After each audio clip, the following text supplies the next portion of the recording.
Hello guys, Davinator right here, and today I got another book review for you. Now I haven't done a book review in a while, and I wanted to remedy that, so I decided to review a book today. And the book I'm reviewing is written by Douglas Preston and Lincoln Child. They both together and individually like to write sci-fi and thriller type novels, and this is their first collaboration novel, Relic, written in 1995.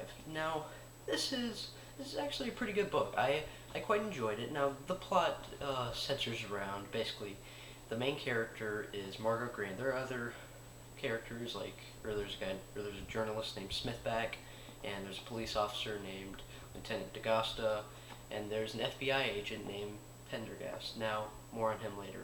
But basically, eventually murder starts to be committed in the museum because Margot Green is not a curator, but she's an assistant curator at the Museum of Natural History in Manhattan.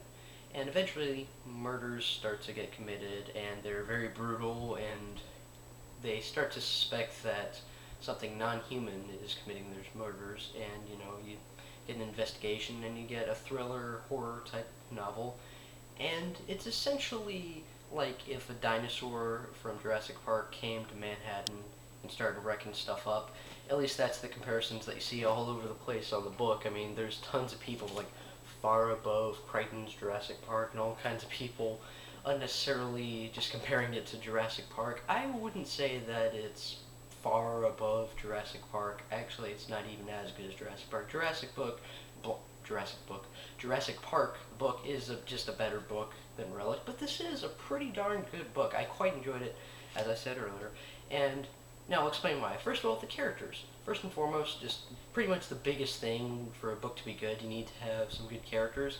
This book has good characters. Margot Green is, from a certain point of view, she is a little bit generic. She's just kind of your basic, everyday person.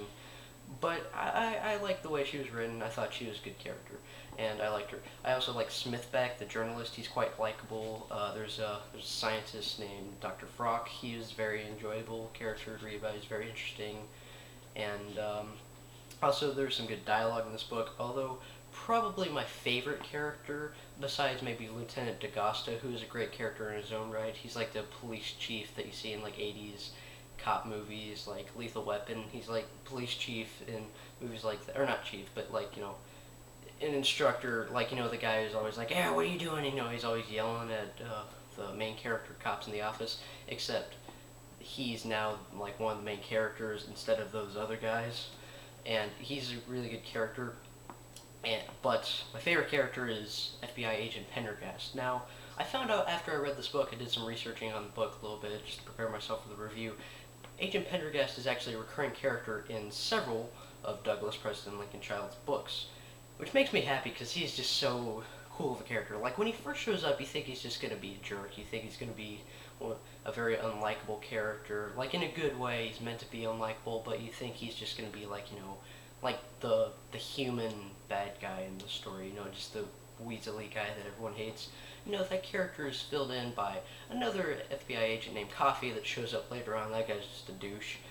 FBI agent Pendergast, however, very quickly realized, like, wow, he's like Agent Scully and Fox Mulder, but like mixed into one, and arguably cooler than either of them. Okay, I won't go that far to say he's a better character than either of them, but he's just a very well-written character, very interesting.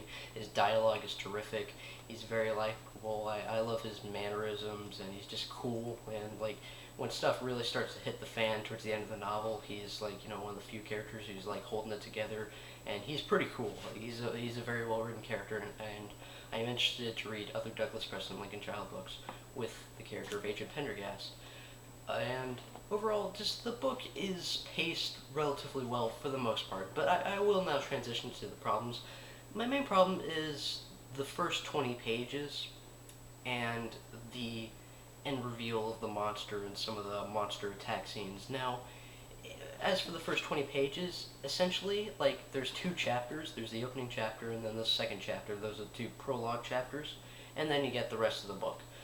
The two prologue chapters are like almost like repeats of each other. It's like someone wanders off and then apparently they get killed. And then the second chapter, someone wanders off and apparently they get killed. So it's just a back-to-back repeat of the same chapter. I was like, this is just kind of this is just kind of weak writing here. You just repeat yourself, but whatever. It's still, I was just like, okay, maybe it'll get better. It did certainly get better. But overall, like, the book is pretty uneventful for a large portion of it, and some of the, like, also, there's just a lot of really nonsensical science in the book. Like, I'm not a scientist, and I don't have a problem with nonsensical science. I mean, this book is compared a lot in reviews to Jurassic Park, and Jurassic Park certainly had a lot of nonsensical science as well, which is why, it's kind of comparable. It's a sci-fi thriller with a lot of sciencey talk in it, and, but the way it's written, it's completely ridiculous, but it's very convincing the way it's written, and it's very interesting to learn about. And yeah, but just like the first 20 pages are too good, and at times the book gets a little bit too slow, maybe a little too boring, and I was kind of drawn out of the experience a little bit, but it pulls you back in whenever that happens. And I also, when the monster does finally start to like attack people, which happens, mainly in the last 100 pages or so, kind of underwhelming, honestly. Like, the book is leading up as like, oh, stuff is gonna happen, like, there's gonna be a big thing, like, oh, it's gonna be awesome, it's gonna be chaotic, and it's just like, yeah, like the monster's stalking people, and it's creepy, there's some intimidating scenes, but, there's really not that much to it, it's just kind of generic. It's like the attack scenes in Jurassic Park, but not as intense or as well written, and just not on the same scope or scale. It's just, they're underwhelming to me, honestly. But nonetheless, I did quite enjoy the book, and there's a sequel called Reliquary, or Reliquary, however you're supposed to pronounce it, and I will review that soon. But as for the grade that I will give this book, I give it a B+. It's a very entertaining book. And a while back, my first book review was for Darth Bane, Dynasty of Evil, whereas I gave that book a B+ for pure entertainment value, because, like, I recognize it's actually not, like, a great book, but it is very entertaining, it's fun read, whereas this is better written than that, but it's not quite as entertaining. So it kind of balances out. I give this a B+. As for the gore rating, because I suppose I'll have gore ratings for books as well, though mainly just for horror books, I give it a 5 out of 7, a pretty bloody. It's pretty gory at times, there's some gruesome murders. But anyway, guys, I hope you enjoyed this video. If you'd like to, please rate and comment and subscribe. And if you want to, you can also share. Get out of my face.